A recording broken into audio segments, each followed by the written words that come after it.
हरियाणामध्ये भारतीय जनता पक्षाला विजयाच्या हॅट्रिकची संधी आहे, कारण भाजपला सर्वाधिक 50 जागा तर काँग्रेसला 35 जागांवर आघाडी आहे।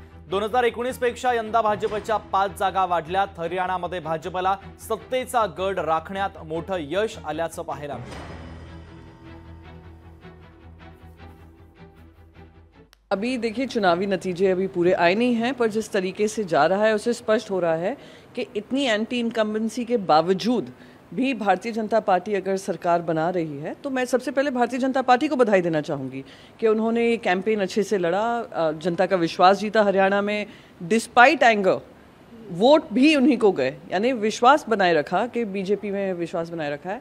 और कहीं ना कहीं कांग्रेस पार्टी को भी अपनी रणनीति देखनी पड़ेगी कि जैसे डायरेक्ट फाइट होती है बीजेपी के साथ, कांग्रेस कहीं ना कहीं कमज़ोर पड़ जाती है। तो क्यों है रीवर्क द एंटायर अलायंस, ऐसा कोई मैं मानती हूँ कि अभी नतीजे जब आएंगे तो फाइनली पता चलेगा। बट अगर जीतते हैं तो उनको बधाई के पात्र भी बनते हैं कि despite anti incumbency they have done well. Congress सत्तेमध्ये येणार आहे हरियाणा आणि जम्मू काश्मीरमध्ये।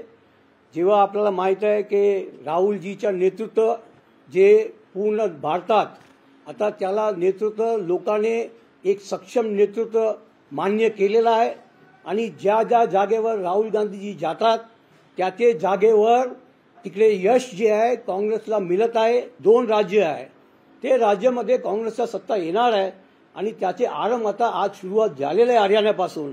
हरियाणा दिल्लीच्या बॉर्डरमध्ये आहे, जेव्हा हरियाणा याला तो नक्की दिल्ली येणार आहे। सगळ्याला माहीत पडलेलं आहे की जे पंतप्रधान बोलतात इकडे येऊन उद्घाटन करतात, पण काम काय होत नाही। तुम्ही काय करा, आता महानगर आपला मुंबईमध्ये महाराष्ट्रामध्ये महाविकास आघाडी येणार आहे, ते आता कोणी रोकू शकत नाही। वो सपोर्ट बहुत बड़ी रिस्पॉन्सिबिलिटी, सेंस ऑफ रिस्पॉन्सिबिलिटी लाती है।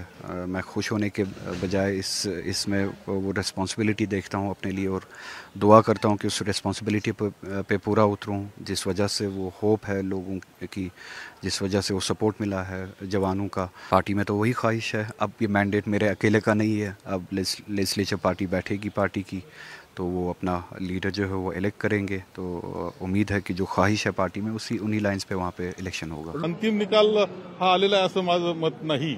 अंतिम निकाल आल्यानंतर प्रतिक्रिया देता येईल। मला वाटतं की काँग्रेस निश्चितपणे विजयी होईल। हरियाणा आणि जम्मू काश्मीरमध्ये जे काही निकाल येतील आम्हाला मजबूती देणारे निकाल असतील।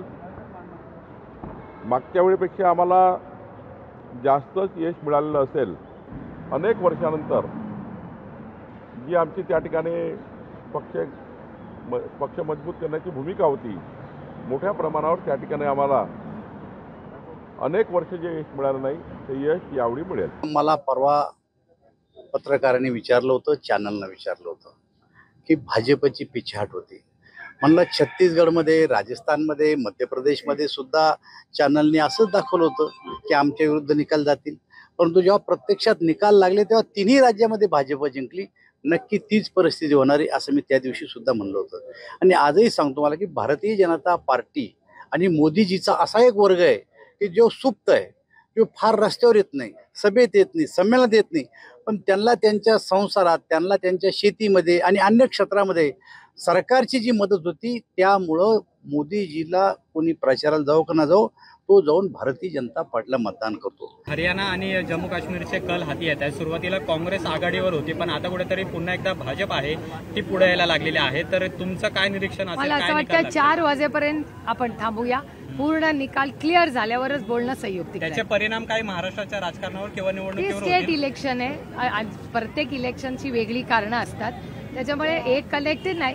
अर्थातच परिणाम थोडा तर होतोच एकामेकाच्या इलेक्शनचा, पण मला असं वाटतं 4 वाजेपर्यंत आपण वाट बघूया, पूर्ण क्लिअर होऊ दे।